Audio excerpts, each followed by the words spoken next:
고등학교 시절 우리 평생 함께하자라고 말했던 친구들, 지금 다들 어디서 뭘 하고 지내시나요? 졸업을 하고 교문을 나설 때까지만 해도 우리는 세상 모든 것을 함께 나눌 수 있을 줄 알았습니다. 하지만 20살이라는 거대한 세상의 문이 열리는 순간 우리는 깨닫게 되죠. 사는 형편에 따라, 직업에 따라 우리가 나누던 우정에도 서서히 균열이 가기 시작한다는 것을요. 오늘 소개해드릴 영화는 자극적인 사건 하나 없이도 보는 이의 가슴을 가장 시리게 후벼 파는 한국 청춘 영화의 영원한 마스터피스, 고양이를 부탁해입니다. 인천의 한 여상을 졸업하고 이제 막 20살이 된 5명의 단짝 친구들. 고교 시절의 추억을 공유한 이들이지만 졸업 후 1년이라는 시간은 이들의 삶을 전혀 다른 궤도로 밀어넣었습니다. 가장 먼저 세상의 단맛을 본 것은 혜주입니다. 그녀는 인천을 떠나 서울의 한 증권회사 말단 사원으로 취직하며 스스로를 세련된 서울 커리어 우먼이라 믿고 싶어 하죠. 반면 그림에 천부적인 재능이 있던 지영은 가난한 집안 형편 탓에 직장을 구하지 못하고 당장이라도 무너질 것 같은 인천의 허름한 판잣집에서 할머니, 할아버지와 함께 무기력한 하루를 버텨내고 있습니다. 그리고 이 둘의 사이에서 묘한 경계에 서 있는 태희. 그녀는 아버지가 운영하는 찜질방 일을 도우며 시인이나 자원봉사자를 꿈꾸는 집안에서 가장 엉뚱하지만 따뜻한 인물입니다. 여기에 화기애애한 쌍둥이 자매 비류와 온조까지. 이들은 여전히 단짝이라 생각하죠. 혜주의 20번째 생일날, 친구들은 한자리에 모입니다. 지영은 길에서 구조한 아기 고양이 티티를 생일 선물로 건네죠. 이름은 티티야. 네가 바꾸고 싶으면 바꿔. 티티? 어째 이름이 좀 그렇다. 야, 우라 그래. 하지만 이 유쾌해야 할 생일 파티에서부터 이상한 기류가 흐릅니다. 근데 너 요새 뭐해? 뭐 좀 생각하느라고 그냥 있어. 생각? 무슨 생각? 유학 가면 어떨까 생각 중이야. 요즘 텍스타일 공부하는 사람들 외국으로 다들 나가잖아. 유학은 뭐 아무나 가니. 돈이 있어야 가지. 가난한 지영은 민감할 수밖에 없죠. 혜주의 배려 없음에 화가 날 수밖에 없습니다. 그러지 말고 이 언니가 알바자리 소개해 줄 테니까 용돈이나 벌어서 학원이라도 다녀보든지 해. 어때? 성공에 집착하며 서울 중심의 삶을 동경하는 혜주는 은연중에 가난한 지영을 무시하고 지영은 그런 혜주의 태도에 깊은 상처를 입고 마음의 문을 닫아버립니다.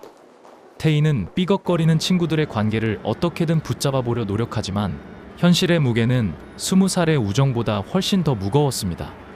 시간이 흐를수록 혜주는 점점 더 멀어지고 지영에게는 감당할 수 없는 비극이 몰아치기 시작하는데요. 홀로 남겨진 아기 고양이 티티의 운명처럼 위태롭게 흩어지는 이 5 청춘의 우정은 과연 어디로 향하게 될까요? 지금 보면 싸이월드 감성이 폭발하는 이 장면은 2001년 당시 한국 영화계에 엄청난 충격을 준 정재은 감독의 천재적인 연출입니다. 스마트폰도 없던 시절 청춘들의 유일한 소통 창구였던 문자 메시지를 스크린 위에 시각적으로 띄워 인물들의 심리적 거리감을 완벽하게 표현해냈죠. 몸은 떨어져 있어도 텍스트로 연결되어 있던 그 시절 청춘들의 풋풋함과 씁쓸함을 동시에 보여주는 감성 돋는 명장면입니다. 이 영화가 단순한 우정 이야기가 아닌 뼈아픈 사회학인 이유를 보여주는 대목입니다. 서울의 빌딩 숲으로 출근하는 혜주와 인천에 무너져가는 집을 벗어나지 못하는 지영. 혜주의 호의는 지영에게 가차없는 동정과 폭력이 되고 지영의 자존심은 혜주에게 자격지심으로 읽힙니다. 언제 회사 근처로 놀러와. 맛있는 거 사줄게. 언제? 언제든. 계급과 환경의 차이가 어떻게 10년지기 우정을 한순간에 붕괴시키는지 지독하리만치 차갑게 묘사한 이 영화의 가장 가슴 아픈 구간입니다. 웬 고양이? 영화의 타이틀이자 가장 큰 여운을 남기는 엔딩 시퀀스입니다.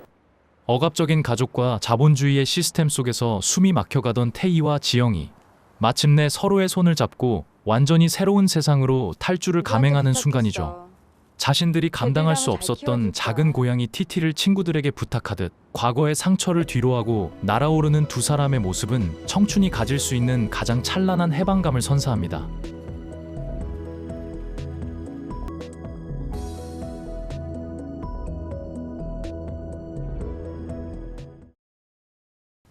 누군가가 널 떠난다고 해서 널 좋아하지 않는 건 아니야.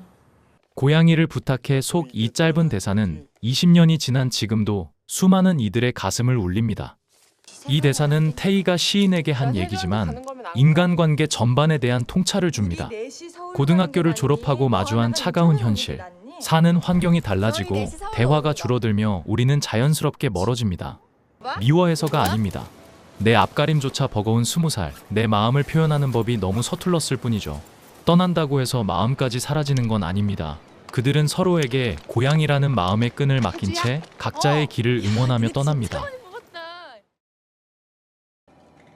다른 여직원들은 다 야간대학 다니던데 혜주 씨는 안 가? 일하면서 더 많이 배울 수 있다고 생각해요.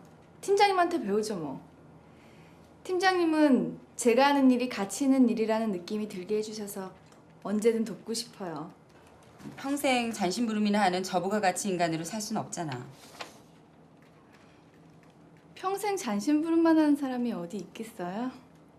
성공을 갈망하며 친구들과 자신은 다르다며 선을 그었던 혜주가 정작 대도시 서울의 차가운 빌딩 숲에서 얼마나 보잘것없는 존재인지 보여주는 씬입니다. 상고 출신이라는 보이지 않는 벽과 유리천장 앞에서 혜주가 할 수 있는 건 여직원 모임에도 가입하지 않고 자신도 성공할 수 있다고 최면을 거는 방법밖에 없습니다. 친구들 앞에서는 거드름을 피우지만 정작 직장에서는 소모품처럼 쓰이는 혜주의 모습은 관객에게 미움과 동시에 지독한 안타까움을 자아냅니다. 거 아니야? 어? 지영이는 집이 무너진 후 입을 닫아버립니다. 허름하고 진절머리가 나던 집이었지만 그 집과 조부모는 그마저 자신을 지탱해주던 유일한 울타리였습니다.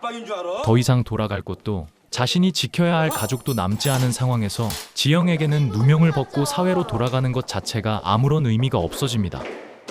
입을 닫아버리는 행위는 무자비한 세상의 취조 방식에 순응하지 않겠다는 지영만의 가장 소극적이면서도 단호한 저항 방식입니다.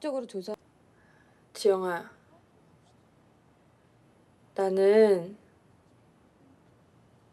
네가 도끼로 사람을 찍어 죽였다 그래도 네 편이야.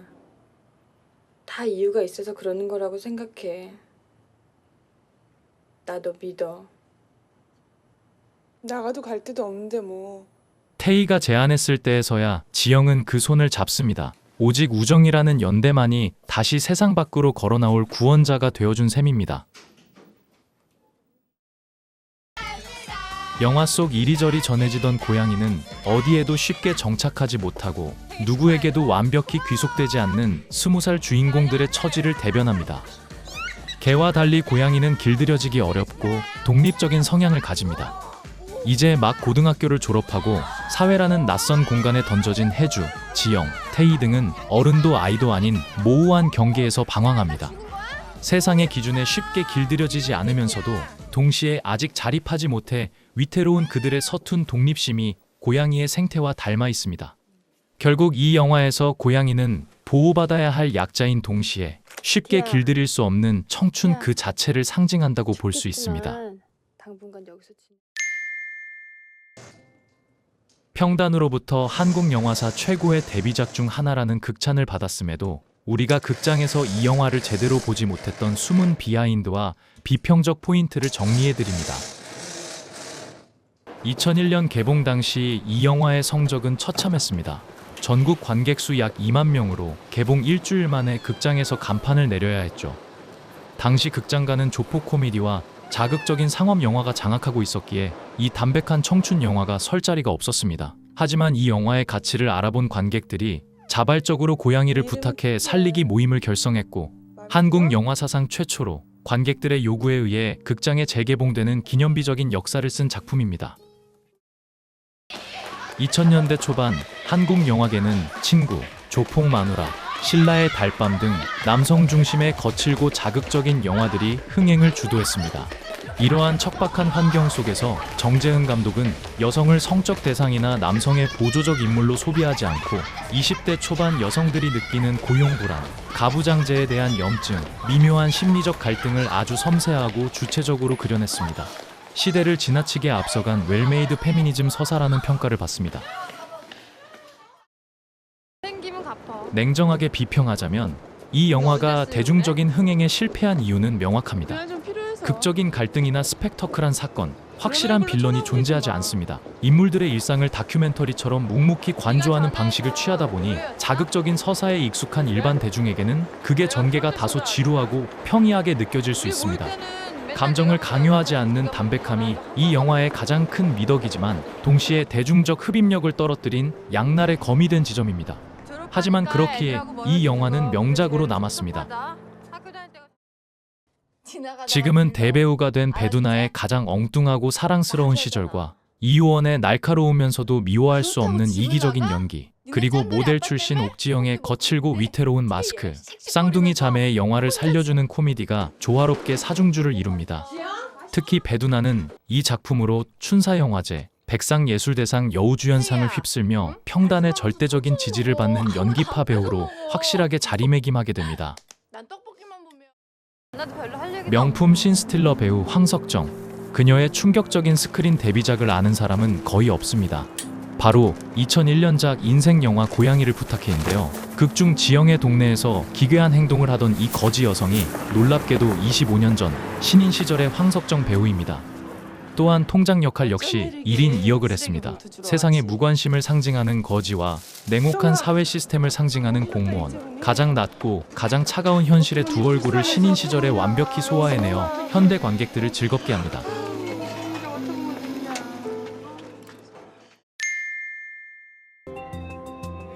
화려한 서울의 야경과 차가운 인천의 잿빛 바다 사이에서 가장 뜨겁게 흔들렸던 다섯 친구의 기록 고양이를 부탁해. 비록 세월은 흘러 우정의 모양은 변했을지라도 서로를 향해 문자를 꾹꾹 눌러 쓰던 그 시절의 순수함은 여전히 우리의 마음을 따뜻하게 두드립니다.